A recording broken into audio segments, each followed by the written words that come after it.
Now, traveling the world is great, right? Until you're trying to order food or get directions in a foreign tongue, then you might end up accidentally eating some foreign tongue, nowhere near your tourist attraction. Well, the world is about to become a whole lot smaller. Technology companies like Google and Microsoft are rolling out impressive advances in real-time language translation that will connect us like never before.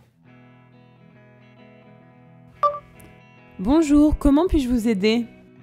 Hello, how can I help you?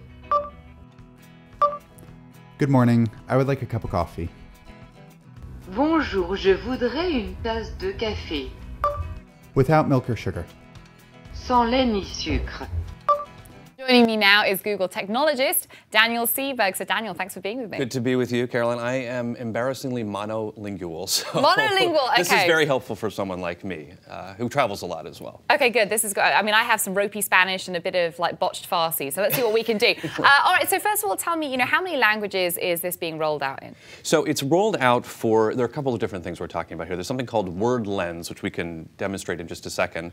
And that's the ability to use the camera in your phone, point it at a sign or something that's in a different language, and that's being rolled out for 7 languages. Previously, you could do that with your camera and you could kind of swipe over words. That would need an internet connection. The Word Lens feature that's being released today does not need an internet connection.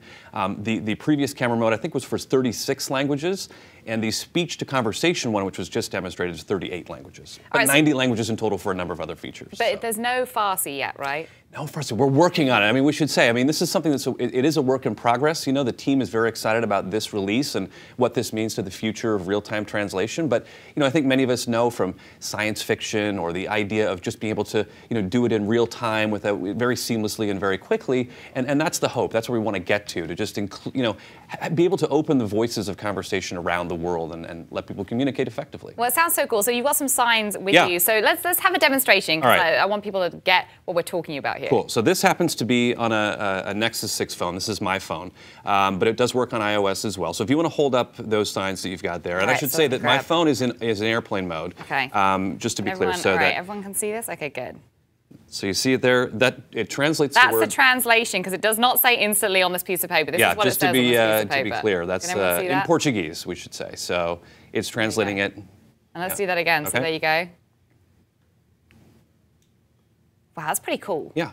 It feels like magic, right? It's pretty neat. So do you want to, you can hold up another one? Yeah, let's do the next one, because this is probably more like what you're going to look at, some kind of like, restaurant Sure, sign. so you're wandering around Lisbon, and you're thinking, what am I doing outside this place? All right, and what am I going to have for lunch?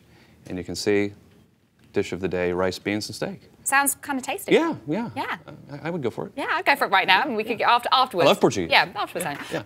All right, so then let's do this one there. Okay. This one, hopefully, if you see a sign like this, you're aware that you may be in some jeopardy.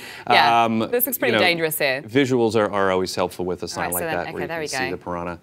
You can see attention, dangerous piranhas in this area. So, again, these are the types of signs that you see when you're traveling around and they're on the side of a building and you're just not sure, exactly what it's about. And it could be hugely embarrassing, or you could end up consuming something you don't like. There are lots of reasons why this could come in handy while you're traveling around. All right, so, what are sort of the other features of this? You mentioned I don't need the internet connection. What do I need? Yeah, so you don't need the internet connection for that particular feature. You can also download offline language packs. We've got 50 of those for different languages. So if you do want to do a quick translation or do a speech to text and see what that says, you can do that offline. So the value of that, of course, is if you're traveling somewhere, you may not want to pay overage fees, you don't want to connect to the internet, so you can do it without ever having to worry about it. You can even do handwriting and see if it'll translate it that way, if you want to get somebody to try to write something out and translate it. And then you can have this kind of, as you see here in this demo, this kind of real-time conversation. So what's new in this case is, instead of me, I just tap my microphone, I start talking to you in, let's say, English, and if you want to speak back to me in, I'm sorry, it's not Farsi, but in one of the other 38 languages, let's say Spanish, yeah. You tap the microphone again, and then we can have that conversation, and the text will show up without us having to keep tapping the microphone, it will detect what language that we're speaking. And it's a much more fluid, sort of real-time experience. Can we try that now? Will that work or will that not work? That one, I'm not connected to the internet right now, so we might have to. Oh, so we'll have to. All right. Well, we'll take your word for it. Yes, you're a technologist. I have actually tried it out, and it is pretty amazing how it works. I mean, that's really awesome. So, I mean, obviously, even just interpretation, right? You know, we see this all the time. Interpreters get things wrong. Translators get things wrong in real time. Just how difficult is it to make this kind of technology work and work seamlessly? I mean, the team works really hard to try to figure this out, and it's made up of developers, of researchers, scientists, designers. Interestingly, no linguists on the team, but they use a lot of statistical probability. You know, Google has more than, or close to 1 trillion different web pages that are part of our index.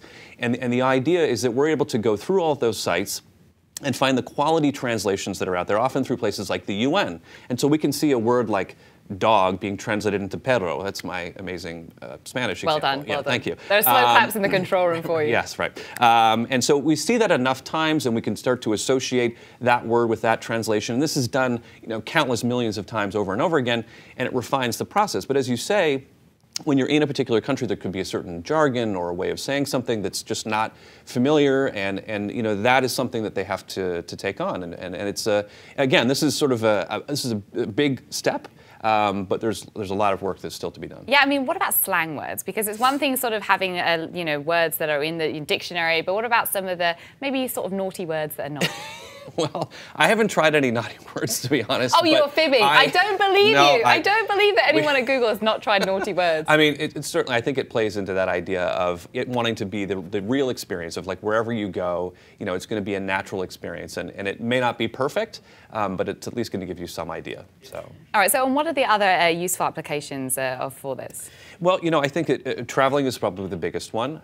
You know, for anybody who's in a place that's unfamiliar to them, if you're going there to work for the first time and you're just trying to find your way around the city, for families, for, you know, people who are discovering a new language and want to kind of test out their skills, you know, communicating with friends, meeting somebody, you know, who you know, perhaps doesn't speak the same language as you, and you can sort of fumble through it. I mean, it's not going to work in every situation. Some of it has to do with the quality of the sound, the ambient sound around you if it's a speech to text, or the lighting if you're looking at a sign.